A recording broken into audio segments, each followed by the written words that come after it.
طرف حضرت ابراہیم آپ کے صاحبزادے موجود ہیں، دونوں بیٹھے ہوئے ہیں گود مبارک میں۔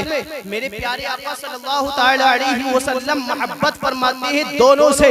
اتنے میں حضرت جبرائیل علیہ السلام تشریف لاتے ہیں اور عرض کرتے ہیں یا رسول اللہ صلی اللہ تعالی علیہ وسلم، آپ جو دونوں سے محبت فرما رہے ہیں، ان میں سے اللہ رب العزت ایک کو اپنے پاس بلا لے گا۔ اب آپ کو اختیار ہے، کس کو آپ دینا چاہتے ہیں، کس کو آپ روکنا چاہتے ہیں۔ اتنا سننا تھا میرے پیارے آقا صلی اللہ تعالی علیہ وسلم کے لیے، دونوں ہی چہیتے تھے، دونوں ہی لاڈلے ہیں۔ حضرت ابراہیم کی طرف نظر فرماتے ہیں، دیکھتے ہیں یہ بھی میرے شہزادے ہیں، دیکھتے ہیں حضرت امام حسین کی طرف تو دیکھتے کیا ہے، یہ بھی میرے چہیتے ہیں۔ اب آخر اختیار کریں تو کس کو کرے؟ میرے پیارے آقا صلی اللہ تعالی علیہ وسلم تھوڑی دیر کے لیے سر مبارک کو جھکا لیتے ہیں۔ نبی صلی اللہ تعالی علیہ وسلم کی بارگاہ میں حضرت جبرائیل علیہ السلام تشریف فرما ہے، کھڑے ہوئے ہیں، انتظار فرما رہے ہیں کہ حضرت حضور صلی اللہ تعالی علیہ وسلم کا جواب کس طرف آتا ہے۔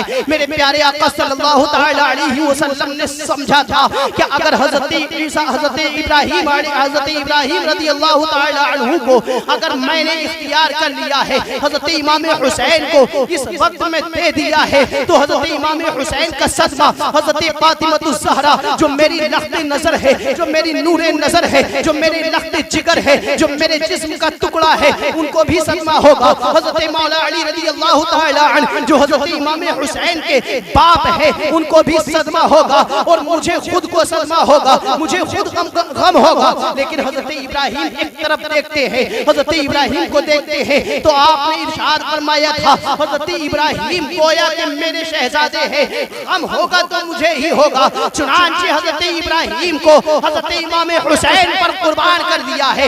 نبی صلی اللہ تعالی علیہ وسلم نے ارشاد فرما دیا ہے کہ میں نے حضرت امام حسین کو پسند فرما لیا ہے، میں نے حضرت امام حسین کا انتخاب کر لیا ہے۔ 3 دن اس بات کو گزرے تھے، 3 دن کے بعد میں حضرت ابراہیم فوت ہو جاتے ہیں، وصال فرما جاتے ہیں۔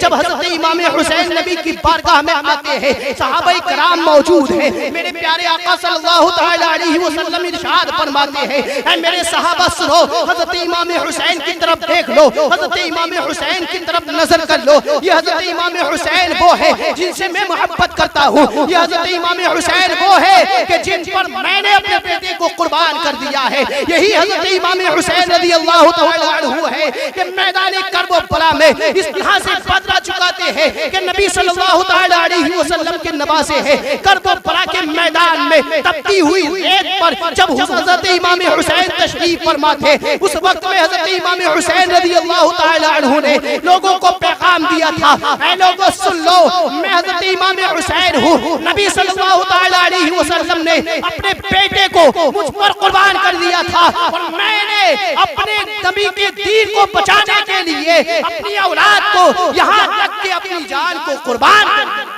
نعرہ تکبیر، نعرہ تکبیر، نعرہ رسالت، نعرہ رسالت، حضرت علامہ مولانا عباس رضا صاحب قبلہ اجملی۔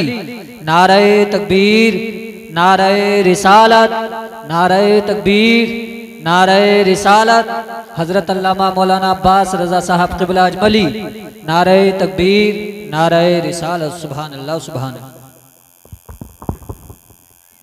عزیزان ملت اسلامیہ، یہ حضرت امام حسین رضی اللہ تعالی عنہ ہے جو میدان کرب و بلا میں جا کر کے حضرت امام حسین پر نبی صلی اللہ تعالی علیہ وسلم نے اپنے بیٹے کو قربان کیا، لیکن حضرت امام حسین رضی اللہ تعالی عنہ نے نبی صلی اللہ تعالی علیہ وسلم کی دین کو بچانے کے لیے دین کی خاطر اپنی اولاد کو قربان کر دیا ہے، اپنے آپ کو قربان کر دیا ہے، اور لوگوں کو پیغام دے دیا ہے اے لوگوں سنو، کبھی اگر تم پر پریشانی آئے، کبھی اگر تم پر مصیبت آئے تو سنو، اس مصیبت کو برداشت کر لینا۔ اگر کوئی دین پر انگلی اٹھائے تو اس کو برداشت نہیں کرنا ہے، اگر اپنی جان دینی پڑے تو جان دے دینا ہے، اگر مال دینا پڑے تو مال دے دینا ہے، لیکن نبی کے دین پر کوئی آج آ جائے اس کو ہرگز گوارا نہیں کرتا ہے، اس لیے کہ شاعر کہتا ہے جو جان مانگو تو جان دے دیں گے، جو مال مانگو تو مال دے دیں گے،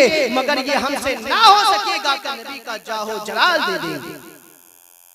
عزیزان ملت اسلامیہ، حضرت امام حسین رضی اللہ تعالی عنہ ہے۔ کون حضرت امام حسین رضی اللہ تعالی عنہ؟ جن کے متعلق میرے پیارے آقا ارشاد فرماتے ہیں الحسن والحسین شباب سیدہ شباب اہل الجنہ۔ حضرت امام حسن اور امام حسین جنتی جوانوں کے سردار ہیں۔ حضرت امام حسن رضی اللہ تعالی عنہ ایک مرتبہ بچپن کا عالم ہے، حضرت امام حسین بھی بچپن کا عالم ہے۔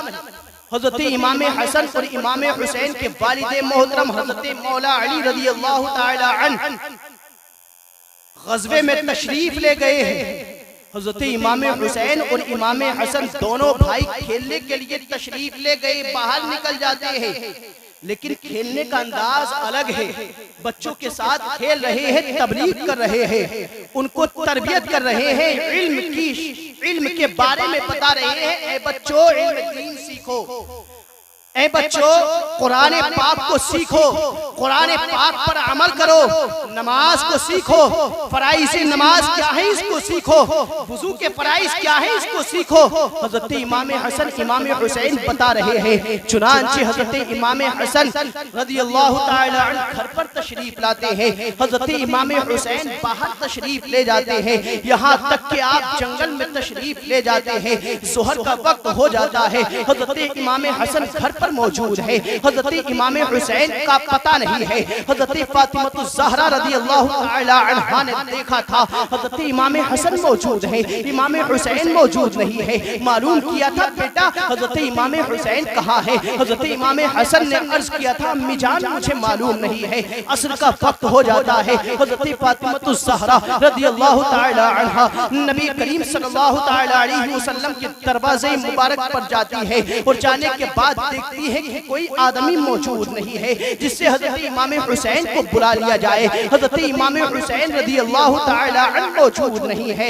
حضرت امام حسن بے چین ہو جاتے ہیں، عرض کرنے لگتے ہیں امی جان آپ پریشان کیوں ہو رہی ہو، آپ بتاؤ تو صحیح۔ حضرت امام حسن کی والدہ محترمہ حضرت فاطمہ الزہرا نے ارشاد فرمایا تھا اے میرے لخت جگر تمہارے چھوٹے بھائی حضرت امام حسین موجود نہیں ہے، جاؤ ان کو دیکھ کر کے لاؤ، یہ چھوٹے سے بچے ہیں۔ حضرت امام حسین ٹھیک طرح سے ابھی چل نہیں سکتے ہیں، لیکن سنو حضرت امام حسن نے سنا تھا اپنی والدہ محترمہ کی حکم کی تعمیر کرتے ہوئے باہر تشریف لے جاتے ہیں، اپنے بھائی کو تلاش کرنے کے لیے چل دیتے ہیں، جنگل کی طرف چل دیتے ہیں۔ حضرت امام حسن جنگل کی طرف دیکھتے کیا ہے کہ کوئی آدمی نظر نہیں آ رہا ہے۔ حضرت امام حسن رضی اللہ تعالی عنہ کو دور ہی سے ایک ہرن نظر آتا ہے۔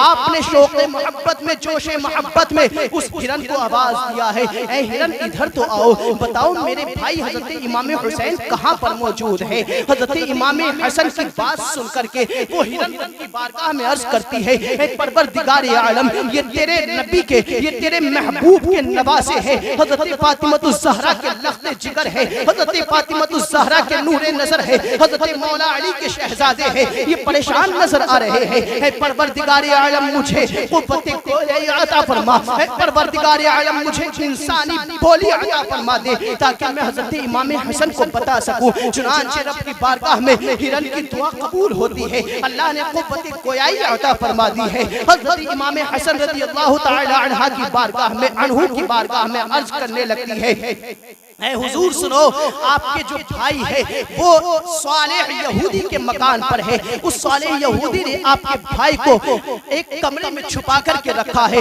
حضرت امام حسن دوڑ کر کے جاتے ہیں، صالح یہودی کا آواز دے کر کے صالح یہودی کو آواز دے کر کے پکارتے ہیں اے صالح یہودی باہر نکل کر کے آؤ، میرے بھائی حضرت امام حسین کو چھپا رکھا ہے، میرے بھائی حضرت امام حسین کو میرے پاس میں واپس کر دو، مجھے سپرد کر دو، ورنہ سن لو اگر میری والدہ نے تمہارے لیے دعائے ہلاکت کر دی تو تم بچ نہیں سکتے ہو. اگر میرے والد کی ذوالفقار حیدری نیام سے نکل آئی تو کوئی یہودی بچ نہیں سکتا ہے. اگر میرے نانا جان کے لب مبارک ہل گئے تو سب کے سب ہلاک ہو جائیں گے. یہودی غور سے سن رہا تھا. چھوٹے سے بچے ہیں, انہیں خوف نہیں تھا, جنگل کا کسی چیز کا, درندے کا خوف نہیں تھا. حضرت امام حسن کی بات کو سن کر کے, اتنی پیاری باتیں سن کر کے پوچھنے لگتا ہے, اے پیارے بیٹے بتاؤ تو صحیح تمہاری والدہ کا نام کیا ہے. تو بتانے لگتے ہیں حضرت امام حسن, سنو میری والدہ کا نام حضرت سیدہ زاہدہ طاہرہ حضرت فاطمہ الزہرا رضی اللہ تعالی عنہا ہے. پوچھنے لگتا ہے تمہارے والد کا نام کیا ہے. تو بتانے لگتے ہیں مولا علی شیر خدا حیدر کرار جن کو کہا جاتا ہے وہ میرے والد محترم ہے. پوچھنے لگتا ہے تمہارے نانا کون ہے. حضرت امام حسن ارشاد فرماتے ہیں دونوں عالم کے مالک و مختار حضور صلی اللہ تعالی علیہ وسلم میرے نانا جان ہے. اگر انہوں نے دعائے ہلاکت فرما دی کوئی یہودی زندہ نہیں بچ سکتا ہے. اتنا سننے کے بعد میں یہودی کہنے لگتا ہے اے پیارے سن لے, میں تمہیں حضرت امام حسین کو ایسے سپرد نہیں کروں گا بلکہ میری ایک شرط ہے. حضرت امام حسن نے فرمایا تھا بتاؤ تمہاری کیا شرط ہے. حضرت امام حسن کی بارگاہ میں یہودی کہنے لگتا ہے تمہاری اتنی اچھی باتیں ہیں, تمہارے باپ کا کردار اتنا اچھا ہے, تمہاری والدہ اتنی پاکیزہ ہے, تمہارے نانا کا نام اتنا اچھا ہے, تو تمہارے نانا کا مذہب کتنا اچھا ہوگا, تمہارا دین کتنا اچھا ہوگا, دین اسلام کتنا پیارا دین ہے. اے پیارے سن لے, حضرت امام حسین کی بارگاہ میں عرض کرنے لگتا ہے, یہودی کہنے لگتا ہے اے حضرت امام حسن سنو, پہلے آپ کچھ کلمہ پڑھائیے پھر اس کے بعد میں آپ کو سپرد کروں گا حضرت امام حسین کو. چنانچہ حضرت امام حسن کا بچپن کا عالم ہے. حضرت امام حسن رضی اللہ تعالی عنہ نے یہودی کو کلمہ پڑھایا, لا الہ الا اللہ محمد رسول اللہ, کلمہ طیبہ پڑھا کر کے اسلام میں داخل فرما لیا ہے. اب یہ مسلمان ہو گئے ہیں. صالح نے کہا تھا ایسے آپ تشریف نہیں لے کر کے جائیں گے بلکہ آپ کے لیے گھر کے اندر جاتا ہے, بہت سارا سامان لے کر کے آتا ہے اور عزت کے ساتھ میں رخصت کرتا ہے. حضرت امام حسن جب والدہ کی بارگاہ میں حضرت امام حسین کو لے کر کے جاتے ہیں تو حضرت فاطمہ الزہرا رضی اللہ تعالی عنہا خوش ہو جاتی ہے, رب کی بارگاہ میں شکریہ ادا کرتی ہے اور جتنا مال اس نے دیا تھا اللہ کی راہ میں اس مال کو خرچ کر دیتی ہے. یہ حضرت فاطمہ الزہرا رضی اللہ تعالی عنہا کا کردار ہے. حضرت فاطمہ الزہرا کون ہے, ان کی سیرت کیسی رہی ہے. ہماری ماں اور بہنوں کو درس لینا چاہیے. آج کی اس محفل سے درس لے کر کے جائیں, اپنے بچوں کو پڑھائیں. جو مولانا ہاشم صاحب مدرسہ کھولنے کے لیے جا رہے ہیں اس میں اپنے بچوں کا داخلہ ضرور کرائے. اس میں ہندی, انگلش وغیرہ اور قرآن کی تعلیم اور درسیات وغیرہ, درس نظامی سب کا اہتمام کیا گیا ہے. سب اس میں تعلیم دی جائے گی. اپنے بچوں کو ضرور تعلیم سے آراستہ کریں, اس لیے کہ جب اپنے بچوں کو تم تعلیم سکھاؤ گے تمہارے بچے تمہارا ادب کریں گے. ماں باپ کے ادب کو اسی وقت پہچانیں گے جب کہ تعلیم سے آراستہ ہو جائیں گے, قرآن پاک پڑھے ہوئے ہوں گے, عالم دین بنے ہوئے ہوں گے, تو اس وقت میں ماں کے درجے کو پہچانیں گے, باپ کا مقام کیا ہے اس کو پہچانیں گے, عزیز و اقارب کا مقام کیا ہوتا ہے اس کو پہچان لیں گے. حضرت سلیمان علیہ السلام ہے. حضرت سلیمان علیہ السلام کو اختیار دیا گیا تین چیزوں کا اختیار دیا گیا کہ آپ علم کو پسند فرماتے ہیں یا پھر دولت کو یا پھر حکومت کو, شہنشاہی کو. تو حضرت سلیمان علیہ السلام نے صرف علم کو پسند فرمایا ہے اور لوگوں کو پیغام دے دیا ہے کہ جب حضرت سلیمان علیہ السلام نے علم کو اختیار کر لیا ہے تو اللہ رب العزت نے علم کے صدقے میں دولت سے بھی نواز دیا ہے اور بادشاہت بھی. عزیزان ملت اسلامیہ, حضرت فاطمہ الزہرا رضی اللہ تعالی عنہا کا کردار اور ان کی سیرت کیا رہی ہے, درس لے کر کے جائیں, اپنے بچوں کو تعلیم سے آراستہ کریں.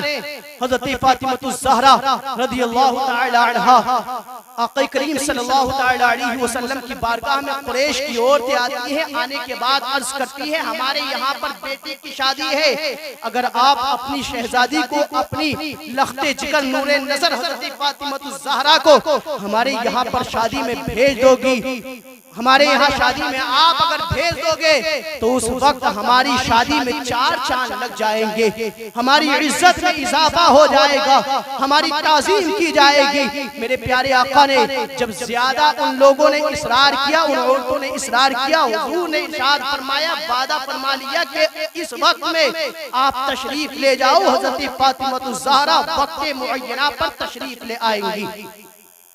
جب وہ وقت آتا ہے میرے پیارے آقا صلی اللہ تعالی علیہ وسلم حضرت فاطمہ الزہرا سے ارشاد فرماتے ہیں، اے فاطمہ سنو، قریش کی یہاں پر شادی ہے، اس میں آپ کو تشریف لے جانا ہے۔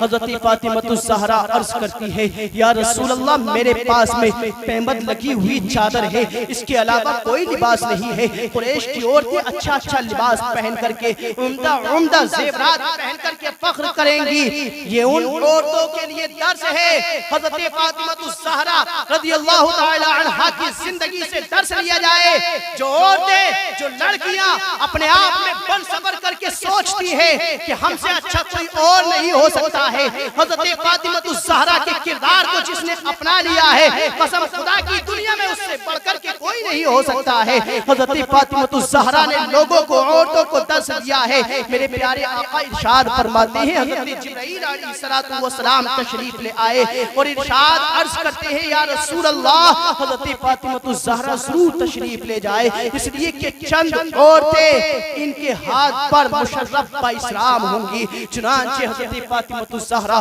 رضی اللہ تعالی عنہا تشریف لے جاتی ہیں شادی میں۔ دیکھتی کیا ہے، قریش کی عورتیں انتظار کر رہی تھی، وہ سوچتی تھی آج ہم مذاق اڑائیں گے۔ حضرت فاطمہ الزہرا جو دونوں عالم کے مالک و مختار کی بیٹی ہے، ان کا لباس کیسا ہوگا، ہمارے لباس کو دیکھ کر کے وہ شرمندہ ہو جائیں گی، لیکن انہیں معلوم نہیں تھا رب کی قدرت کا ظہور کیا ہوتا ہے۔ اللہ رب العزت جب قدرت کو ظاہر فرماتا ہے تو اس وقت میں کیا تبدیلیاں آتی ہے۔ حضرت فاطمہ الزہرا جیسے ہی تشریف لے گئی ہے، قریش کی عورتوں نے دیکھا تھا، دور ہی سے اسٹیج پر سے کھڑی ہو جاتی ہے، کھڑی ہونے کے بعد میں آپ کا استقبال کرنے لگتی ہے۔ سب کی نظریں حضرت فاطمہ الزہرا رضی اللہ تعالی عنہا کے چہرے مبارک پر تھی۔ حضرت فاطمہ الزہرا رضی اللہ تعالی عنہا دھیرے دھیرے تشریف لے جا رہی تھی۔ وہ عورتیں جو اپنے لباس پر فخر کر رہی تھی، وہ عورتیں جو اپنے زیورات پر فخر کر رہی تھی، قسم خدا کی جب وہ لباس کو دیکھتی ہے، حضرت فاطمہ الزہرا کے لباس کو دیکھتی ہے، اللہ رب العزت نے حضرت فاطمہ الزہرا کے لباس کو جنتی لباس میں تبدیل فرما دیا ہے۔ جیسے ہی لباس کو دیکھا ہے فوراً ہکا بکا رہ جاتی ہے، عرض کرنے لگتی ہے، اے فاطمہ الزہرا سنو، ہم نے ایسا لباس کبھی زندگی میں نہیں دیکھا ہے، بہت عمدہ عمدہ کپڑے پہنے ہیں لیکن ایسا لباس ہم نے کبھی نہیں دیکھا ہے، یہ لباس کہاں سے لے کر کے آئی ہو؟ حضرت فاطمہ الزہرا کی بارگاہ میں عرض کرتی ہے، اے فاطمہ الزہرا بتاؤ تم کیا کھانا پسند کرو گی؟ حضرت فاطمہ الزہرا ارشاد فرماتی ہے، ہمارے والد محترم کا یہ طریقہ رہا ہے، میرے والد محترم کا یہ طریقہ رہا ہے کہ 2 دن فاقے سے رہتے ہیں، تیسرے دن کچھ کھا لیا کرتے ہیں۔ حضرت فاطمہ الزہرا کی بارگاہ میں عرض کرتی ہے، آپ یہ بتائیں کس چیز سے خوشی آپ کو حاصل ہوگی؟ حضرت فاطمہ الزہرا رضی اللہ تعالی عنہا ارشاد فرماتی ہے، اے عورتوں سنو، میرے والد جو سب سے زیادہ خوش ہوں گے وہ اس چیز سے خوش ہوں گے کہ تم بت پرستی کو چھوڑ دو، کفر و شرک کو چھوڑ دو، رب کی عبادت کو اختیار کر لو۔ جب تم رب کی عبادت کو اختیار کر لو گے، اسلام میں داخل ہو جاؤ گے، اور اسلام ایسا سچا مذہب ہے کہ اس میں دوسروں کے لیے نیکیوں کا درس دیتا ہے اور برائیوں سے روکتا ہے۔ یہ اسلام ایک ایسا مذہب ہے جو کسی پر ظلم و زیادتی نہیں کرتا ہے، اسلام ایک ایسا مذہب ہے جو اچھائی کا حکم دیتا ہے، برائیوں سے روکتا ہے۔ حضرت فاطمہ الزہرا کی گفتگو کو سننے کے بعد میں عورتیں اس وقت میں اتنی متاثر ہوتی ہیں، عرض کرنے لگتی ہے، اے حضرت فاطمہ الزہرا آپ ہمیں کلمہ پڑھائیے، لیجئے اور اسلام میں داخل فرما لیجئے۔ حضرت فاطمہ الزہرا رضی اللہ تعالی عنہا نے اسی وقت کلمہ پڑھایا، لا الہ الا اللہ محمد رسول اللہ، کلمہ طیبہ پڑھا کر کے اسلام میں داخل فرما لیا۔ حضرت فاطمہ الزہرا رضی اللہ تعالی عنہا کا کردار ہے۔ حضرت فاطمہ الزہرا رضی اللہ تعالی عنہا کی زندگی سے درس لیا جائے۔ حضرت فاطمہ الزہرا رضی اللہ تعالی عنہا اور حضرت امام حسن اور امام حسین، حضرت مولا علی رضی اللہ تعالی عنہ کی زندگی کا مطالعہ کیا جائے۔ قسم خدا کی جب اہل بیت نظام کا جب تاریخ کا مطالعہ کرو گے، دل کی دنیا میں انقلاب برپا ہو جائے گا، انقلاب پیدا ہو جائے گا، دل باغ باغ ہو جائے گا۔ اسلام کا آپ مطالعہ کریں، سچے دل سے اسلام کو پڑھیں اور سیکھیں، اپنے بچوں کو تعلیم دے۔ زیور علم سے بچوں کو سجایا جائے، زیور علم سے بچوں کو سجایا جائے، اپنی اولاد کو جاہل نہ بنایا جائے اور سائے غیر میں بستر نہ لگایا جائے، اپنے ہی آنگن میں پیڑ اگایا جائے۔ اللہ رب العزت کی بارگاہ میں دعا ہے کہ ہم سبوں کو عمل کرنے کی توفیق عطا فرمائے۔ اللہ رب العزت ہم سبوں کو نماز پنجگانہ ادا کرنے کی توفیق عطا فرمائے۔ آمین وآخر دعوانا ان الحمدللہ رب العالمین۔ استغفر اللہ ربی من کل ذنب واتوب الیہ۔ سب لوگ پڑھیے لا الہ الا اللہ محمد رسول اللہ وما توفیق